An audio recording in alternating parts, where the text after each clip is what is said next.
Hər vaxtınız xeyir. Bilirsiniz, bəzən düşünürəm ki, bugünkü sinif otaqları ilə bizim oxuduğumuz dövrdəkilər arasında nə qədər böyük fərq var. Və bu fərq təkcə texnologiyada deyil, daha dərinlərdədir.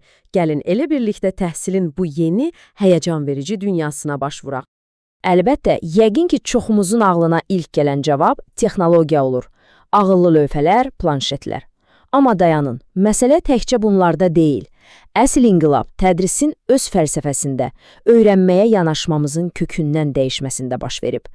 Baxın, müasir təlim sadəcə köhnə alətləri yeniləri ilə əvəz etmək deyil. Bu, bütün sistemi yenidən düşünmək deməkdir və bu, yeni mənzərənin mərkəzində çox sadə bir fikir dayanır. Texnologiya bir məqsəd deyil, o sadəcə daha təsirli, daha çevik bir təhsil üçün bir vasitədir. Bilirsiniz, əgər əvvəlki təhsil sistemi hamı üçün eyni ölçüdə olan bir forma idisə, müasir təhsil artıq hər kəsin özünə görə tikilmiş bir geyim kimidir. Müəllimlərin alət qutusu indi inanılmaz dərəcədə zənginləşib. Gəlin görək o qutunun içində nələr var. Bəlkə də ən fundamental dəyişiklik budur. Artıq səhnənin mərkəzində fəxri fərmanla dayanan müəllim deyil, şagirdin özüdür. Yəni, şagirdlər artıq sadəcə bilikləri qəbul edən passiv dinləyicilər deyil, onlar öz öyrənmə səyahətlərinin aktiv iştirakçıları, hətta sükuranı arxasında oturan sürücüləridir. Yaxşı, bəs bütün bu yeni modellərin təməlində nə dayanır? Əslində çox sadə, amma çox vacib bir sual. Biz birlikdə, eyni anda öyrənirik, yoxsa hərəmiz öz vaxtımızda, öz sürətimizlə? Bu sual da bizi sinxron və asinxron təlim anlayışlarına gətirib çıxarır. Gəlin sadələşdirək. Sinxron təlim, sanki canlı bir konsert kimidir, hamı eyni zamanda, eyni məkanda, eyni təcrübəni yaşayır. Bu, bildiyimiz sinif otağı ola bilər və ya bir onlayn dərs. Asinxron təlim isə daha çox sevdiyin bir musiqi albomuna bənzəyir. İstədiyin vaxt, istədiyin yerdə, istədiyin sürətlə dinləyirsən. Gördüyünüz kimi, hər birinin öz yeri, öz gücü var. Baxın, burada əsas məsələ tarazlıqdır. Sinxron təlim bizə o anlıq ünsiyyətin, canlı müzakirənin, beyin fırtınasının gücünü verir. Asinxron təlim isə bizə dərin düşünmək, araşdırmaq və mövzunu öz sürətimizlə həzm etmək üçün lazım olan o şəxsi məkanı yaradır. Yəni, məqsəd hansı daha yaxşıdır sualını cavablamaq deyil, hər ikisinin də doğru zamanda, doğru yerdə faydalanmaqdır. Və təbii ki, ən güclü yanaşma çox vaxt bu ikisini birləşdirməkdən keçir. Hibrid təlim də məhz budur. Canlı dərsin enerjisini fərdi işin dərinliyi ilə bir araya gətirmək. Təsəvvür edin, şagirdlər mövzunun təməlini evdə, öz sürətləri ilə video izləyərək öyrənir, sinifdəki o dəyərli vaxtı isə müzakirəyə, suallara, praktik tapşırıqlara həsr edirlər. Bu, sözün əsl mənasında hər iki dünyanın ən yaxşılarını bir araya gətirməkdir. Artıq təməl prinsipləri bildik, elə deyilmi? İndi gəlin o müəllimin alət çantasındakı daha spesifik reseptlərə, yəni modellərə nəzər salaq. Bu modellər şagirdi sadəcə mərkəzə qoymaqla kifayətlənmir, öyrənmə prosesinin hər mərhələsində onlara aktiv bir rol verir. Məsələn, götürək 5i modelini. Bu model şagirdləri sanki bir detektivə çevirir. Birinci mərhələdə onların qarşısına bir sir qoyaraq maraqlarını cəlb edirsən. Sonra onlara sərbəst şəkildə dəlilləri araşdırmaq, kəşf etmək üçün imkan yaradırsan. Və yalnız bundan sonra sən bir bələdçi kimi ortaya çıxıb, onların tapıntılarını anlamağa kömək edirsən, yəni izah edirsən.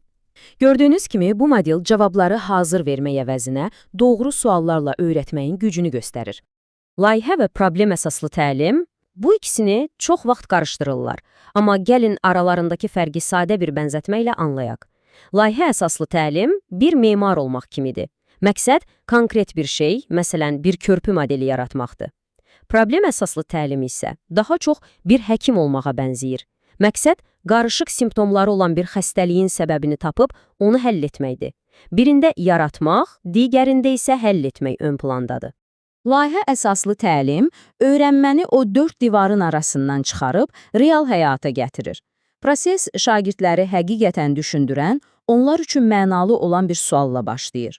Onlar sadəcə internetdən məlumat kopyalamır, öz layihələrinin sahibi olurlar, səhvlər edirlər, səhvlərindən öyrənirlər və sonda ortaya qoyduqları işi, yəni o məhsulu, real bir auditoriya ilə paylaşırlar.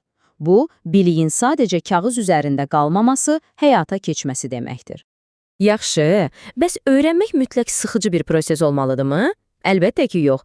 Bir anlıq təsəvvür edin ki, çətin bir riyaziyyat tapşırığını ən sevdiyiniz video oyunu oynadığınız həvəslə edirsiniz. qeyri-mümkün səslənir. Əslində, oyunlaşdırma deyilən bir konsepsiya məhz bunu hədəfləyir. Gəlin düşünək, oyunlar bizi niyə bu qədər özünə bağlayır? Çünki orada aydın hədəflər var, ani rəy var, irəliləyişi görmək var, nailiyyət hissi var. Bax, oyunlaşdırma da məhz bu güclü psixoloji elementləri, xalları, medalları, səviyyə atlamağı tədrisə gətirir. Məqsəd artıq tapşırığı sadəcə bitirmək olmur. Məqsəd növbəti levelə keçmək, yeni bir bacarıq qazanmaq olur. Bu, daxili motivasiyanı alovlandıran əsl qığılcımdır. Yaxşı, bu qədər fərqli, bu qədər güclü aləti gördük. İndi də gəldik bəlkə də ən vacib suala. Bir müəllim bütün bu seçimlər arasında doğru olanı necə tapmalıdır? Cavab əslində çox sadədir. Ən yaxşı metod deyə bir şey yoxdur. Ən yaxşı müəllim var. Hansı ki, hər bir vəziyyət üçün doğru aləti seçə bilən bir ustadır. Bəzən böyük bir problemi həll etmək üçün çəkicə ehtiyac olur, bəzən isə incə bir detalı işləmək üçün fırçaya. Və bəli, bəzən ən köhnə, ənənəvi alətlər belə ən doğru seçim ola bilir. Məsələn, birbaşa təlim. Düşünün, bir cərrah sizə çox dəqiq bir əməliyyatı necə etməyi öyrədir. Orada gedin, kəşf edin deməz, elə deyilmi? Sadəcə diqqətlə ona qulaq asarsınız. Eyni ilə bəzən yeni bir riyazi formul və ya fundamental bir tarixi hadisə kimi təməl bilikləri ötürməyin ən sürətli və ən effektiv yolu müəllimin aydın, strukturlaşdırılmış izahatıdır. Bu yanaşma öyrənməni sanki bir pilləkən kimi qurur. Hər bir pillə aydın, möhkəm və hamının çıxa biləcəyi hündürlükdədir. Məqsəd odur ki, heç kim arxada qalmasın və hər kəs növbəki pilləyə keçmək üçün lazım olan o uğur hissini, o özünə inamı qazansın. Beləliklə, gördüyünüz kimi, müasir təhsildə artıq bir doğru yol anlayışı yoxdur. Təhsil dünyası hər zövqə uyğun seçimlərlə dolu zəngin bir menyuya çevrilib. İndi isə sualı sizə ünvanlayıram. Bu menyudan sizin üçün ən dadlı olan hansıdır? Siz layihələr üzərində işləyərək daha yaxşı öyrənirsiniz, yoxsa problemləri həll edərək? Bu sualın cavabını tapmaq, öz öyrənmə potensialınızı tam üzə çıxarmaq üçün atacağınız ilk və ən vacib addımdır.